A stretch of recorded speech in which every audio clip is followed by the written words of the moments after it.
Na dada, wewe acha nikuambie, utakufa wewe. Utafikiria ni kutumika ati unatuma Sudani kwenda kuunganisha hiyo nchi. Utakufa kwa njia wewe. Waache Ruto mwenyewe apande ndege aende aunganishe wana Sudani. Hiyo kazi ni ya Ruto, sio yako baba Raila Amolo Odinga. Wachane na hiyo kazi. Na sisi kama wananchi wa Kenya tumekataa. Ruto lazima apikiwe tu kelele. Na atapikiwa kelele bado kelele atapikiwa.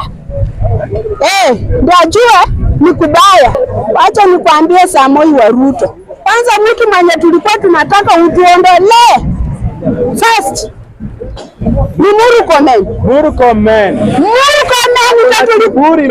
Tunataka ututolee Murkomen. Uliwacha Murkomen kwa nini? Utuone inafaa aende kuwe mzee wa mtaa huko kwao.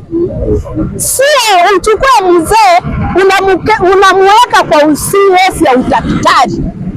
Hiyo nayo haiwezekani.